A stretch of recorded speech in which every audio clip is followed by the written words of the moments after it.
প্রথমে ছিল family card, তারপরে কৃষক কার্ড, তারপরে স্পোর্টস কার্ড, বিভিন্ন ধরনের কার্ডের ছড়াছড়ি এক পর্যায়ে। এখন নতুন আবার কার্ড শুরু হয়েছে, এলপিজি কার্ড। কার্ডগুলো অগ্রাধিকার কারা পাচ্ছে? যারা আপনার দলে ছিল, যারা বিএনপির প্রচার প্রচারণায় অংশ নিয়েছে, যারা বিএনপির খুবই কাছে ঘনিষ্ঠ এবং যারা রাজনীতির সাথে সম্পৃক্ত, তারা কার্ড পাচ্ছে। যেখানে গণতন্ত্র আপনাকে শিখেছে গণতন্ত্র মানুষের জন্য, সর্বস্তরের মানুষের জন্য। আপনি নির্দিষ্ট একটি রাজনৈতিক দলের জন্য কি গণতন্ত্র বা তাদের কি অগ্রাধিকার পাওয়ার কোনো মতেই যোগ্য? আপনি গ্রামাঞ্চলে থেকে ইভেন শহর অঞ্চলে বিভিন্ন জায়গায় দেখা যাচ্ছে যে ফ্যামিলি কার্ড বা এলপিজি কার্ড বা অন্যান্য কার্ড যেগুলো বিতরণের সময় লিস্ট করা হচ্ছে কি, যারা বিএনপির তালিকাভুক্ত বা যারা বিএনপির রাজনীতির সাথে সম্পৃক্ত, যারা বিএনপির জন্য স্ট্রাগল করেছেন, তাদের নাম আগে আসছে। কেন আসবে? আসলে এটা কি আসলে কোনো সমাধান আমাদের? বা এইটাই আমি বিশ্বের বিভিন্ন গভর্নমেন্ট এবং তার বিভিন্ন আধুনিক গণতন্ত্রের প্রচলিত ডেমোক্রেসি সম্পর্কে আমি বিভিন্ন জায়গায় অবগত পড়েছি। তা আমি এরকম মানের এই যে নিম্ন মানের সস্তা ফ্যামিলি কার্ড, এলপিজি কার্ড, কৃষক কার্ড, অমুক কার্ড, তমুক কার্ড, মানে কার্ড রাখতে রাখতে তো কয়দিন পরে মানে গলায় আর কার্ড বাকি থাকবে না। এমন আছে যে মানিব্যাগে কার্ড ধরবে না, এমন একটা অবস্থা। কিন্তু এই কার্ডগুলো আসলে পাচ্ছে কারা? আমি যদি একটা ইনফরমেশন আপনাকে, আমি যদি ভুল না বলে থাকি, যে দেশের প্রত্যন্ত বিভিন্ন অঞ্চলে খোঁজ নিয়ে জানা গিয়েছে যে কার্ড পাচ্ছে মূলত কারা। আপনি নির্দিষ্ট একটি দলীয় প্রোপাগান্ডা বাস্তবায়ন করার জন্যই আপনি নির্দিষ্ট দলীয় নেতাকর্মীদেরকে কার্ড দিচ্ছেন। অর্থাৎ বর্তমান ক্ষমতাসীন ছাড়া অন্য কোনো দল খুবই কম কার্ড পাচ্ছে। ধরেন আমি ক্ষমতাশীল বর্তমান দল বিএনপি, আমি ধরেন অন্য মতদর্শী, আরেকজন ধরেন অন্য মতদর্শী, তারা কিন্তু কার্ড পাচ্ছে না। কার্ডগুলো অগ্রাধিকার কারা পাচ্ছে? যারা আপনার দলে ছিল, যারা বিএনপির প্রচার প্রচারণায় অংশ নিয়েছে, যারা বিএনপির খুবই কাছে ঘনিষ্ঠ এবং যারা রাজনীতির সাথে সম্পৃক্ত, তারা কার্ড পাচ্ছে। তাহলে এটা কি নিরপেক্ষ হলো? এটা কোনো গণতন্ত্র বলে? গণতন্ত্রের সংজ্ঞা এটা? যেখানে গণতন্ত্র আপনাকে শিখেছে গণতন্ত্র মানুষের জন্য, সর্বস্তরের মানুষের জন্য। আপনি নির্দিষ্ট একটি রাজনৈতিক দলের জন্য কি গণতন্ত্র বা তাদের কি অগ্রাধিকার পাওয়ার কোনো মতেই যোগ্য? আপনি গ্রামাঞ্চলে থেকে ইভেন শহর অঞ্চলে বিভিন্ন জায়গায় দেখা যাচ্ছে যে ফ্যামিলি কার্ড বা এলপিজি কার্ড বা অন্যান্য কার্ড যেগুলো বিতরণের সময় লিস্ট করা হচ্ছে কি, যারা বিএনপির তালিকাভুক্ত বা যারা বিএনপির রাজনীতির সাথে সম্পৃক্ত, যারা বিএনপির জন্য স্ট্রাগল করেছেন, তাদের নাম আগে আসছে। কেন আসবে? তার সাধারণ মানুষ বা আমি একজন ভিন্ন মতাদর্শী হতেই পারি, তাই বলে আমি ফ্যামিলি কার্ড পাওয়ার যোগ্য না? আমি যদি ধরেন আমি দরিদ্র, আমার সব ক্রাইটেরিয়া আমি পূর্ণ করেছি, আমার বস্তুতপক্ষে আমার ফ্যামিলি কার্ড পাওয়া প্রয়োজন, কিন্তু জাস্ট আমি ওই আপনার নির্দিষ্ট মতাদর্শের দল করি নাই, ক্ষমতাসীনদের দল করি নাই বলে আমি ফ্যামিলি কার্ড পাচ্ছি না, বা যারা ফ্যামিলি কার্ডের লিস্ট করছে তারা সেই সব মানুষদেরকে মূল্যায়ন করছে না। তাহলে এই এত এত কার্ডের দেওয়ার কি মানে? আর তাছাড়া ফ্যামিলি কার্ড বা বিভিন্ন কার্ডের যে অর্থগুলো, এগুলো সরকার বাজেট পাস না করে কীভাবে কী করবে? এটা একটা বড় একটা চিন্তার বিষয়। দ্বিতীয়ত হচ্ছে, প্রধানমন্ত্রী সংসদে বলেছেন যে যে কার্ডগুলো দেওয়া হচ্ছে, এই কার্ডের যে অর্থগুলো তারা পাবে, যারা গ্রাহকরা, তারা কিন্তু আবার বাজারে গিয়ে, মুদির দোকানে গিয়ে বা বিভিন্ন দোকানে গিয়ে মালপত্র কিনছে, দেশের টাকা দেশেই রয়ে যাচ্ছে।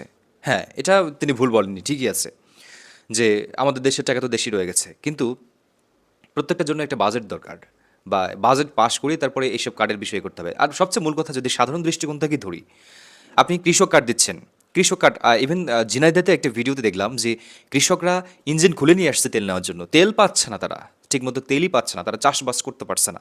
যেখানে অন্যান্য বছর তাদের খরচ লাগতো অনেক কম, মানে চাষবাসের ক্ষেত্রে, সেখানে এই তেলের দাম বৃদ্ধি পায় এই যে সিন্ডিকেট চক্রের মাধ্যমে, যে তেল পায়নি তারা এবং বেশি দামে তেল কিনেছেন।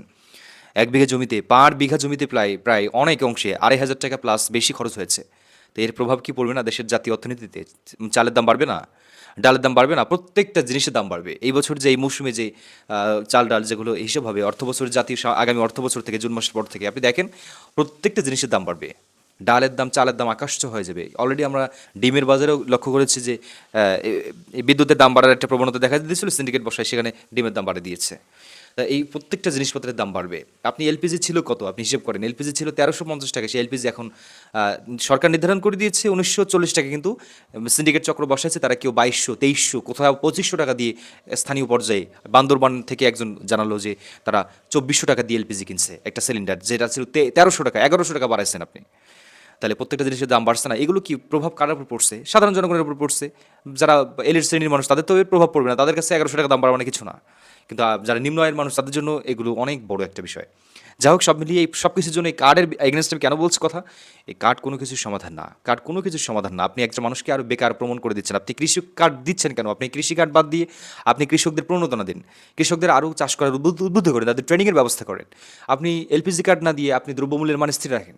আপনি কৃষক ফ্যামিলি কার্ড না দিয়ে এই ফ্যামিলির কর্মসংস্থান করে দেন, বা কর্মসংস্থানের জন্য প্রত্যেকে ট্রেনিংয়ের আওতা নিয়ে আসেন।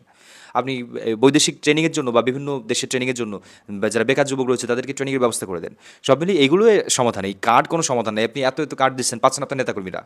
সাধারণ মানুষ পাচ্ছে না, যারা বিএনপি করে তারা পাচ্ছেন, যারা সাধারণ দল অন্য অন্য দল মতাদর্শী তারা পাচ্ছেন না।